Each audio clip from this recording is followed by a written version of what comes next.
Hello everyone, welcome back to my channel. I'm Marlu and today I'm going to do a book haul. I don't have a lot of book content on this channel, but I do love reading books. So I asked you guys on Instagram if you wanted to see a book haul, and I think the answer is yes. If you want to see what I do on Instagram, please go follow it. I'm a bit more active on it these days, so that's great. Yeah, today I'm going to show you some books I bought in December and then all the books I bought just recently. And I'll start with the two books that I got for Christmas. So we did do some random gifts, so it's not bought for me per se, but I did end up getting it. And it is Elfie Cat. I don't know what this book is called in English, but it's the second one in the series, and I don't know when I will read this because I don't know if I like it. So I don't know if I should buy the first one, even though I don't know if I like this series, you know? So it's a bit hard. If you have read the series about Alfie, please let me know if it's worth it, because or if I can just read this one without reading the first. Let me know. But then the second book I got was a book I really wanted, and that is The View Was Exhausting by Michaela Clemens and Anjali Datta. I've already read this book. I really liked it. I heard it was like kind of similar to, you know, Taylor Jenkins Reid because of the, you know, fame and stuff. It definitely does not, it's not as good as Taylor, definitely not, but it's a fun romance book. I did enjoy it. I gave it like 3.5 stars, I think. A bit of information about me: I read books and then I sell them. Oh, I also got another book. I totally forgot to show it. I got I Want to Be Where the Normal People Are by Rachel Bloom, and that book I will be keeping because I do keep books that are like more about the person.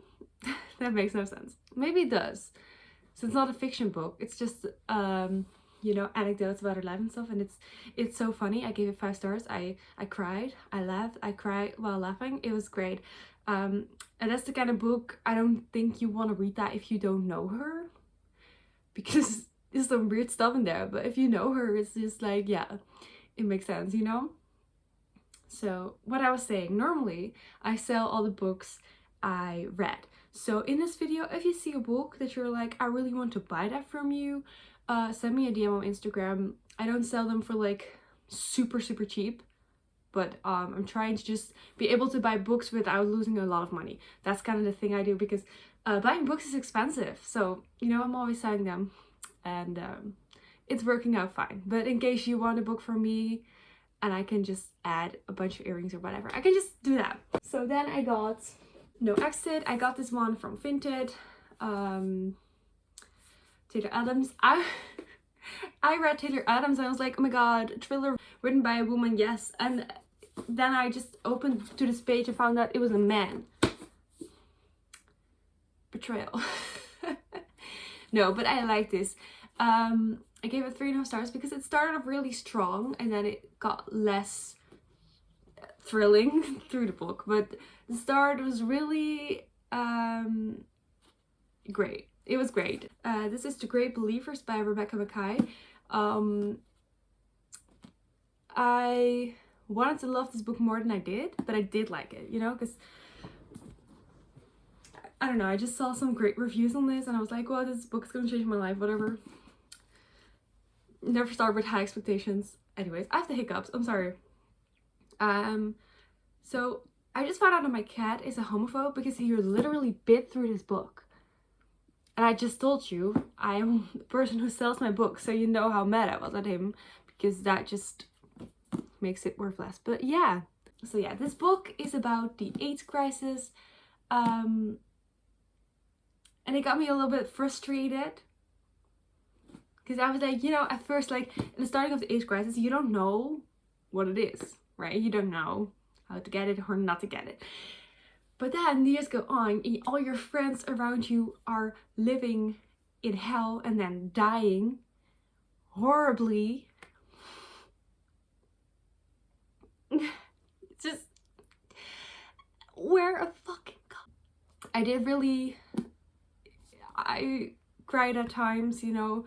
I do really love seeing these friends and how they care for each other. It's really lovely. And then it's a time jump with you know, this time, and I didn't think it needed to be that long. That other timeline was not as interesting to me.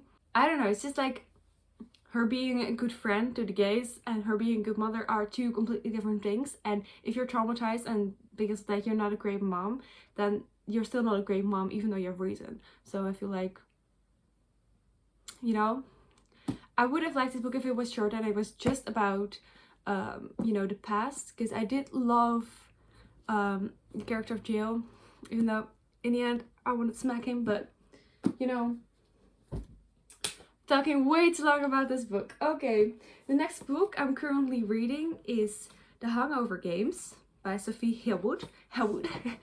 Why do I pronounce names so weird? Anyways, this book is actually like not fiction. This is her story, so I didn't know that, but it's kind of fun.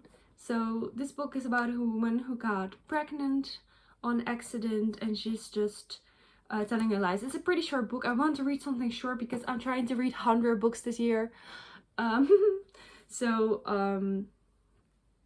Yeah, I am okay enjoying it so far. I'm not loving it yet, but yeah, it's totally fine as far as I'm going right now. Then I also got Funny You Should Ask by Alyssa Sussman. I'm going to return this because it's like badly damaged. But yeah, I just wanted to film this video right now. I really love the cover. Like, these colors scream Valentine to me. I love it. I don't even know what this book is about. Let's read it. Then, 20-something writer Jenny Horowitz is stuck. While her former classmates are nabbing high-profile book deals, all she does is churn out puff pieces. Then she's hired to write a profile of movie star Gabe Parker, her #1 celebrity crush and the latest James Bond. All Jenny wants to do is keep her cool and nail the piece, but what comes next proves to be life-changing in ways she never saw coming. As the interview turns into a whirlwind weekend, it has the tabloids buzzing, and Jenny gets closer to Gabe than she had planned. Now, 10 years later, Chani is back in Los Angeles with the career of her dreams. Except that no matter what she's promoting, someone always asks about the profile. It always comes back to Gabe. So when his PR team requests that they unite for a second interview, she wants to say no. She wants to pretend that she's forgotten about the time they spent together. But the truth is that Chani wants to know if these 72 hours were as memorable to Gabe as they were to her. And so she says yes. So this sounds promising to me because I love fame things. Like, the thing is, I secretly want to be, I don't want to be famous. Being famous sucks, but I do want that kind of lifestyle. That's cool. I'm just fascinated by it, basically. So I like to read books about people who are famous. So I hope this is a good book. Then I got another thriller, Little Secrets by Jennifer Hillier. This has to be read by a woman or I'm gonna scream. Okay, so this is about a couple and their son goes missing. That's sad. I'm not going to read it further now because I'm going to go on vacation and I'll read all my summery books with me to read there. So I'll show you the books that I got in the idea of reading them on a holiday. I got Happy Hour by Marlo Granados. Yeah, Jack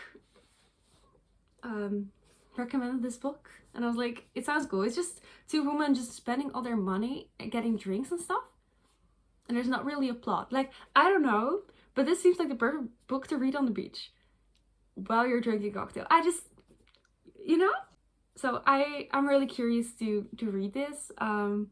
She's called Marlo, so that's a good start. Oh god.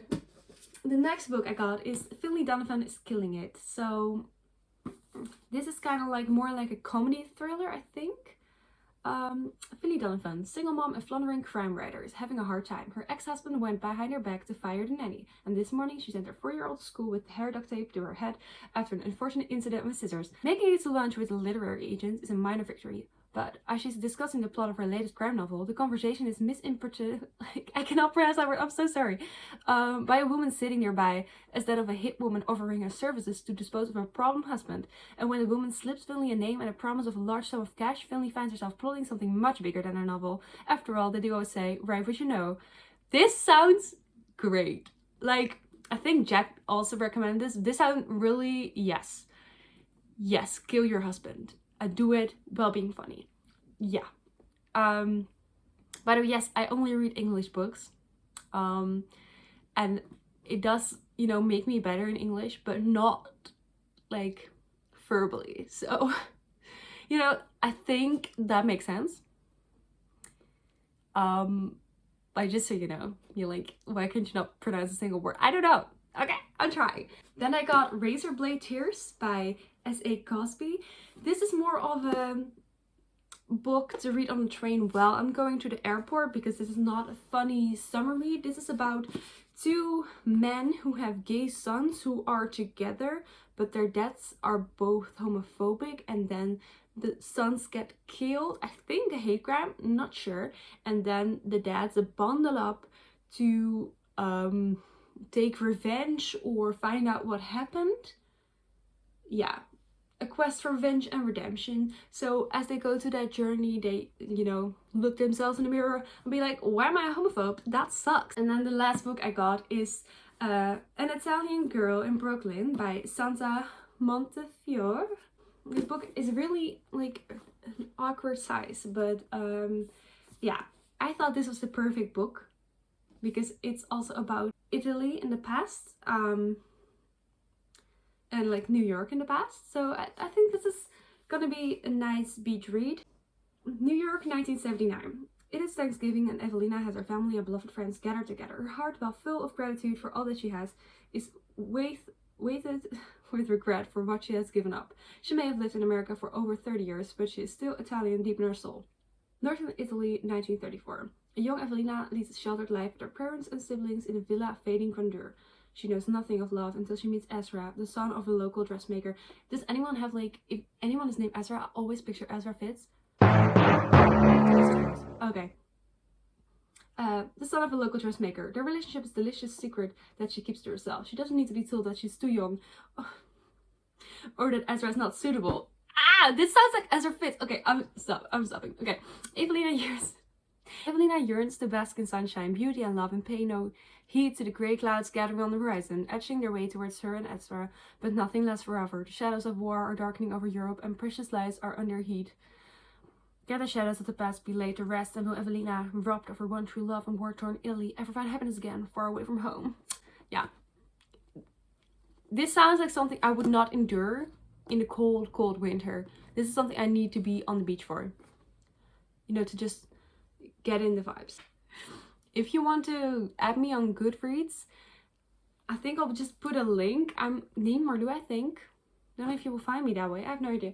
But you can see what I'm reading, and I don't know if you can see my challenge. You can probably see my challenge, how I'm doing. I'm still on track. That means nothing. That means nothing. It's just January. But yeah, the goal is to read 2 books a week, including audiobooks, and then I will have 100 books at the end of the year. Okay, thank you so much for watching. Bye! Please don't forget to like, comment, and subscribe. Let me know your favorite books, and I'll see you next time.